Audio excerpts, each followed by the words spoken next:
Hey guys, this is Jim WT1W, and you're watching FEP Labs Radio. Thanks for stopping by. So today I wanted to share with you a viewer request I had.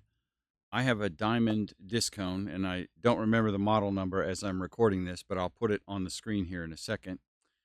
And I've had this Discone for a couple, 3 years. I've had another one that did not give me good results at all.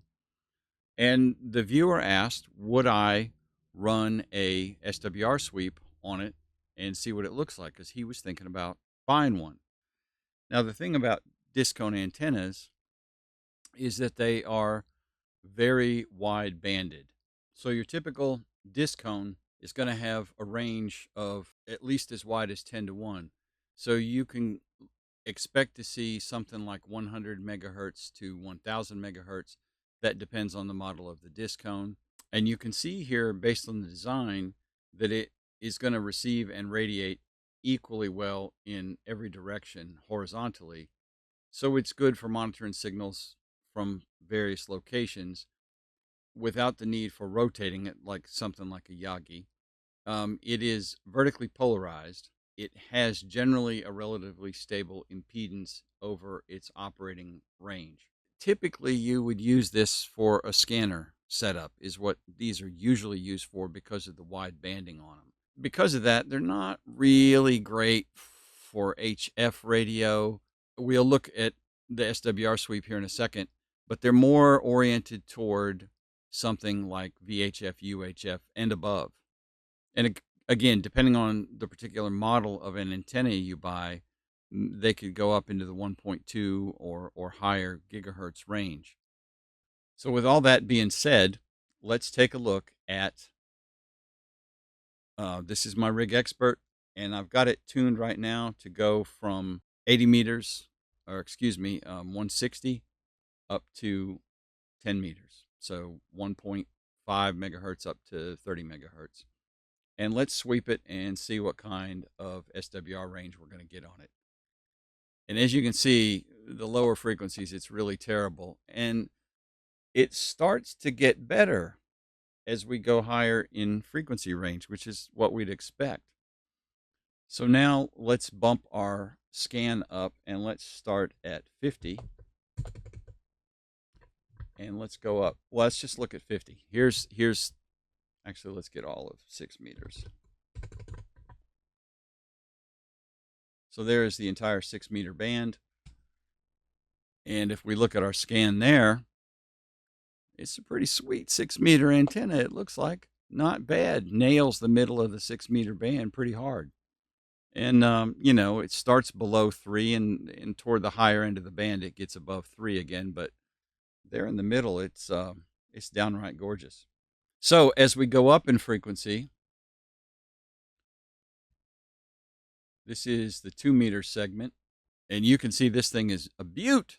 She's a beaut, Clark, for 2 meters. I mean, it just absolutely stomps 2 meters with the SWR curve. And this particular model of discone that I'm using, I want to say, and I will verify this particular model of discone I'm using is rated for 200 watts transmit as well. So you could absolutely use something like this with your 2 meter rig. And this is a beautiful 2 meter antenna. Let's look at 440. Then we're going to look at a couple other things too. But so here is the 70 centimeter band on this guy. Okay, that's pretty tasty as well. So you can see, while it's not really an HF antenna, and 6 meters technically is not HF, anything above 6 is getting better and better. Now, if we go on out, here in Montgomery County, we have P25, which runs between about 848 and 865, somewhere in there. So this is this range here. It's not marked on this chart, but we're going to go from about 840 to 870. So this would be an ideal scanner setup. And you're not transmitting on the P25 system. I'm certainly not. And you can see it's not terrible for a scanner antenna. And of course, SWR and receive is not nearly as big of a thing as it is on transmit.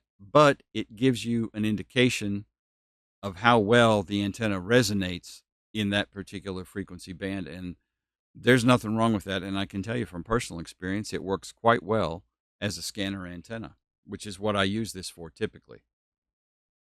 I also use it to test 2-meter 440 stuff, but mostly as a scanner antenna. And then here is the 1.2 gigahertz band. And let's give it a sweep.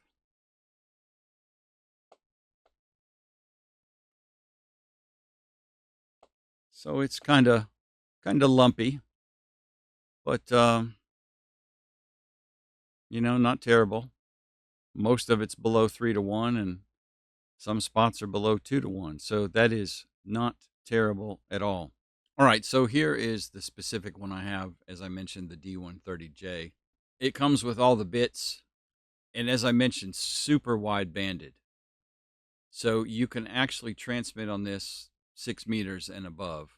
Below, not so much. So as I said, I use this typically for a scanner antenna or testing 2-meter 440 stuff, playing with that. You cannot use it for HF. It's pretty much deaf on HF.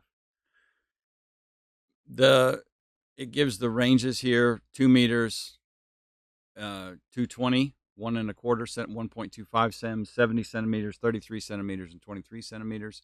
Indeed, you saw that from the SWR graph. This is a great antenna for those kind of things. And they mentioned here, and I think it's kind of funny, it's an excellent shop antenna. That is literally where mine is connected out here in my shop, where I do a lot of YouTube video stuff and play with radios. So it also has a top loading coil, which you can get rid of if you don't want to fool with 25 to 50 megahertz reception. I left it on. It's on the mast. It's out of my face. I don't care. So that is the antenna. And I will put a link to this in the description below. But I've been very pleased with this, and you saw the results of the SWR sweeps. If you're looking for a scanner antenna, this is the thing. And then, as I mentioned, if you get a multi-coupler, Bob's your uncle. This is a boss setup with something like a multi-coupler and a couple of decent scanners. And this will cover the 800 megahertz range, which is typically where P25 public safety stuff is at here in the United States. So it's an awesome deal. Guys, that is going to be all I have for this video. If you would give me a thumbs up, make sure you're subscribed to the channel and ring the bell so you get notified whenever I post any new content. Thanks for watching, y'all. Have a great day. 73.